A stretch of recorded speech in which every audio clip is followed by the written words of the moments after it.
যেদিন বাজার আনা হয় সেদিন কিন্তু বাজার গোছাতেও অনেকটা সময় চলে যায়, অন্য কাজেরও কিন্তু এই জন্য অনেক দেরি হয়ে যায়। হ্যালো বিয়াস, আসসালামু আলাইকুম, সবাই কেমন আছেন? আশা করি সবাই অনেক অনেক বেশি ভালো আছেন। তো আপনারা তো জানেন আপনাদের ভাইয়া বাসায় না, তো 2 দিনের জন্য কিন্তু আসছিল। আর এই ভিডিওটা হলো আমার 2 দিন আগের করা ভিডিও। আমি কিন্তু এমনি সব বাজার করতে পারি, কিন্তু মাছ মাংসটা আমি কিনতে পারি না। এই মাছ মাংস কিন্তু মোটামুটি শেষ হয়ে গেছিল, এর জন্য এসে মাছ মাংস কিনে দিয়ে গেছে। বিশেষ করে মাংসটা আমার বেশি প্রয়োজন ছিল, কারণ আমার বাচ্চারা একটু মাংসটাই বেশি খায়, মাছ যেহেতু খায় না মাংসটা একটু বেশি খাওয়া হয়। আর মাংস একেবারেই শেষ হয়ে গেছিল, এর জন্য এই যে 5-6 কেজির মতো গরুর মাংস কিনে দিয়ে গেছিল, আর হলো মুরগি কিনে দিয়েছে। তো গরুর মাংসগুলো আমি একটু আলাদা আলাদা করে প্যাকেট করে রাখতেছি। দূরে থাকলেও পরিবারের জন্য কত টেনশন, সেই দূর থেকে চলে আসছে বাজার করে দিয়ে যাওয়ার জন্য, কারণ ও জানে আমি মাছ মাংস তেমন একটা ভালো কিনতে পারি না, মানে কিনতেই পারি না, শুধু ভালো না আমি কিনতেই পারি না আসলে ভাবে। যাই হোক, পেজের রিচ আমার একেবারে কমে গেছে। পেজে যদি রিচ থাকে তাহলে কিন্তু ভিডিও করতে বা ভিডিও পোস্ট করতে বা যে কোনো কিছু করতে কিন্তু একটু ভালো লাগে। আর যেহেতু রিচ নাই, করতেও কিন্তু তেমন একটা ভালো লাগে না, মানে আগ্রহ তেমন একটা কাজ করে না। তারপরও কিন্তু আমি ভিডিও করে যাচ্ছি, প্রতিনিয়ত ভিডিও কিন্তু পোস্ট করতেছি, কষ্ট করতেছি, জানি না ফল পাবো কিনা। এই পেজের পেছনে আমি যে কতটা শ্রম দিতেছি, বাচ্চা কাচ্চা সামলিয়ে সংসার সামলিয়ে তারপরে এই পেজের পেছনে সময় দেওয়া চারটিখানি কথা কিন্তু না। যারা এই কাজটি করে তারা একমাত্র বলতে পারবে কতটা কষ্ট হয়ে যায় একটা পেজ চালানো একটা মেয়ে মানুষের জন্য। তারপরেও যদি ভালো ফল পাওয়া যেত তাহলে কিন্তু এই কষ্ট কষ্ট মনে হতো না। যতই কষ্ট হোক না কেন, ফল ভালো হলে কিন্তু সেই কষ্ট আর কষ্ট মনে হয় না। যাই হোক, আমার মাংসগুলো কিন্তু একেবারে রেডি, এই যে একদম প্যাকেট প্যাকেট করে রেখে দিলাম।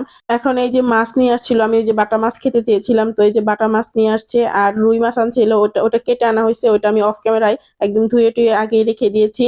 ওইটা করা হয়েছে অফ ক্যামেরা। আর এখানে 2টা মুরগি নিয়ে আসছে, এই 2টা মুরগিও আমি ধুয়ে টুয়ে এগুলো সব এখন কেটে কুটে নিব। তো এইগুলা কাটতে কাটতে কিন্তু আমার প্রায় বেলা 1টা বেজে গিয়েছিল। তো এই যে এখন কিন্তু রান্না করতে চলে আসছি, প্রায় 1:30টার মতো বাজে। খুব তাড়াহুড়া করে রান্না করতেছিলাম, কারণ 1:30টা বেজে গেছে, বাচ্চাদের কখন খেতে দিব। তো এই যে বাটা মাছ আমি রান্না করতেছিলাম, আর ওদের জন্য রান্না করবো হলো মুরগির মাংস। তো ভাবলাম যে মাছ রান্নাটা একটু ঝামেলা বেশি হয়, তো মাছটাই আগে রান্না করি। তো এই তো বাটা মাছটা আমি রান্না করতেছিলাম। ওই যে এটার কিন্তু অলরেডি ভিডিও আমি পোস্ট করেছি, এই রান্নার ভিডিওটা।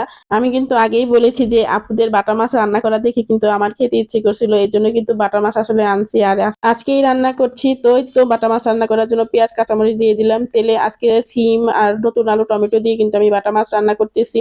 আসলে এটা অনেক খেতে মজা হয়েছিল, যে আপুরা দেখি বাটা মাছ খায়, আসলে এটা কিন্তু ভালোই লাগে। আমি ভাবছি কি অনেক হয়তো কাটার ভয়ে কিন্তু এই বাটা মাছটা আমাদের তেমন একটা আনা হয় না, তবে আমার কিন্তু খেতে বেশ ভালোই লাগছে। কাটাটা একটু সাবধানতার সাথে খেতে হবে।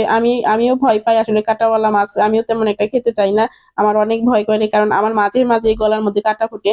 তো অলরেডি কিন্তু আমার এই রান্নাটাও শেষ হয়ে গেছে। এখন আমি এই যে মাংসটা রান্না করার জন্য পেঁয়াজ দিয়ে দিলাম তেলের মধ্যে, এটাও আমি রান্না করে নিব। আগে এই বেরেস্তাটা একটু ভেজে নিলাম, এটা একটু অর্ধেকটা উঠিয়ে নিলাম আর অর্ধেকটা রেখে দিলাম। এখানে আমি আদা রসুন পেস্ট দিয়ে নর্মালি যে মশলাগুলো আছে মাংস রান্নার ওগুলাই দিয়ে দিলাম, দিয়ে তো মশলাটা কষিয়ে তারপর কিন্তু এখানে আমি মাংস দিয়ে দিলাম। এই যে অলরেডি মাংস কিন্তু দিয়েও দিয়েছি, অল্প একটু একটা মানে একটার মতো টমেটো দিয়েছি। টমেটোটা দিয়ে দিলে কি হয়, মানে তরকারিটা একটু ঝোলটা একটু ঘন হয়, তো টমেটো তো গলেই যায়। তো এই যে আমার মাংসটা কিন্তু কষানো হয়ে গেছে, এখন এখানে আমি পানি দিয়ে নিব।